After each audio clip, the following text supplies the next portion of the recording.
നാഷണലും ഇന്റർനാഷണലുമായിട്ടുള്ള എല്ലാ കമ്പനികളുടെയും ലെൻസും ഫ്രെയിമും ന്യായമായ വിലയ്ക്ക് ലഭിക്കുന്ന കൊച്ചിയുടെ സ്വന്തം optical showroom Jesal opticals. Jesal opticals, opposite TB hospital, Karivelippady, Kochi. Palluruthy Saint Rita സ്കൂളിലെ ശിരോവസ്ത്ര വിവാദം AIYF ഭരണഘടനാ സംരക്ഷണ സദസ്സ് സംഘടിപ്പിച്ചു. പള്ളുരുത്തി സെന്റ് റീറ്റ സ്കൂളിലെ ശിരോവസ്ത്ര വിവാദവുമായി ബന്ധപ്പെട്ട് സ്കൂൾ മാനേജ്മെന്റിന്റെ നിലപാടിനെതിരെ മൗലികാവകാശങ്ങളും ഭരണഘടനയും സംരക്ഷിക്കുക എന്ന മുദ്രാവാക്യമുയർത്തി AIYF ജില്ലാ കമ്മിറ്റിയുടെ നേതൃത്വത്തിൽ പള്ളുരുത്തി വെളിയിൽ ഭരണഘടനാ സംരക്ഷണ സദസ്സ് സംഘടിപ്പിച്ചു.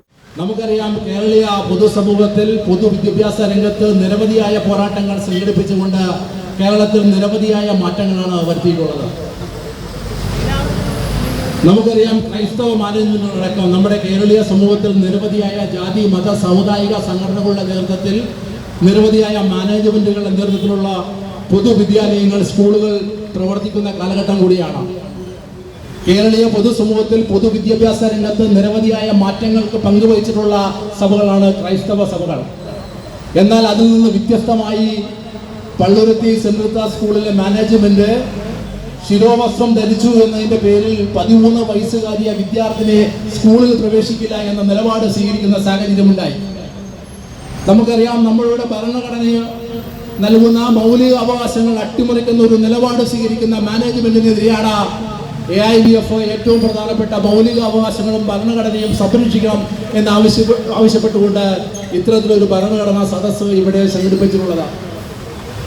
പള്ളുരുത്തി സെന്റ് റീറ്റ സ്കൂളിലെ ശിരോവസ്ത്ര വിവാദവുമായി ബന്ധപ്പെട്ടുകൊണ്ട് ഒക്ടോബർ മാസം 13-ാം തീയതി BJPയുടെ സംസ്ഥാന vice president Shone George school സന്ദർശിക്കുന്ന സാഹചര്യമുണ്ടായി. സദസ്സ് AIYF സംസ്ഥാന പ്രസിഡന്റ് N. അരുൺ ഉദ്ഘാടനം ചെയ്തു. ഈ സ്കൂളിലെ അധികൃതർ തീരുമാനമെടുത്ത പ്രിൻസിപ്പാൾ ഉൾപ്പെടെയുള്ളവർ തീരുമാനമെടുത്ത ഏറ്റവും വിചിത്രവും വിരോധാഭാസവുമായും നമുക്ക് തോന്നിയത് ശിരോവസ്ത്രം ധരിച്ച പ്രിൻസിപ്പളാണ് ശിരോവസ്ത്രം ധരിക്കരുത് എന്ന് ആ കുട്ടിയോട് പറഞ്ഞു.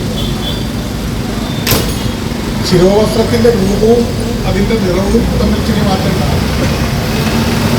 രണ്ട് മതത്തിന്റെ വിശ്വാസത്തിന്റെ ഭാഗമായിട്ടുള്ള ശിരോവസ്ത്രങ്ങളാണ് ഈ രണ്ട് ശിരോവസ്ത്രവും അണിയുവാനുള്ള അവകാശവും സ്വാതന്ത്ര്യവും ഈ രാജ്യത്ത് എല്ലാവർക്കും ഉണ്ട് എന്നുള്ള കാര്യം വിസ്മരിച്ചുകൊണ്ടോ അതല്ലെങ്കിൽ അതിനെക്കുറിച്ച് ബോധമില്ലാതെയാണ് ആ മാനേജ്മെന്റും അന്നത്തെ ബന്ധപ്പെട്ട അധികാരികളും പ്രവർത്തിച്ചത്.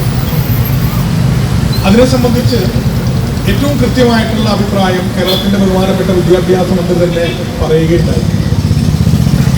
അതൊരു മതേതര രാജ്യത്തിന്റെ ഭാഗമായിട്ടുള്ള ഈ രാജ്യത്തിന്റെ നന്മ നിലനിൽക്കണമെന്ന് ആഗ്രഹിക്കുന്ന ഓരോ പൗരന്റെയും മനസ്സിലെ ചിന്തയാണ് വിദ്യാഭ്യാസ മന്ത്രിയുടെ നാവിലൂടെ വന്നത്. പക്ഷേ ക്ഷീരമുള്ളൊരു അകടിയും ചുവട്ടിലും ചോര തന്നെ ഒതുകിന് കൗതുകം എന്ന് പറയുന്ന പോലെ. ജില്ലാ പ്രസിഡന്റ് PK രാജേഷ് അധ്യക്ഷത വഹിച്ചു. ജില്ലാ സെക്രട്ടറി KR റനീഷ് സ്വാഗതം പറഞ്ഞു.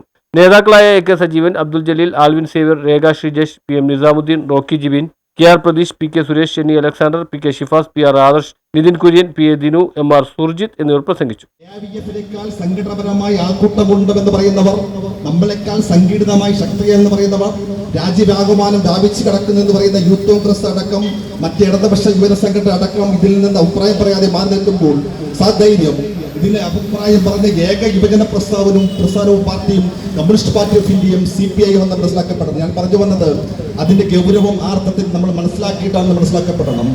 ഇന്നത്തെ സാഹചര്യത്തിൽ ഇത് കൂടുതൽ പ്രവൃത്തിവൽക്കരിച്ചുകൊണ്ട് ഈ സമൂഹത്തെ രണ്ടായി വിഭജിക്കുവാൻ, രണ്ടായി കാണുവാൻ, ആര് ശ്രമിച്ചാലും അത് ഇല്ലായ്മ ചെയ്യുവാൻ, അതിനെ പോരാടുവാൻ, ശബ്ദിക്കുവാൻ, നീണ്ട പോരാട്ടങ്ങൾക്കും പ്രക്ഷോഭങ്ങൾക്കും സമരങ്ങൾക്കും നേതൃത്വം കൊടുത്ത ന്യൂസ് ബ്യൂറോ, പള്ളുരുത്തി.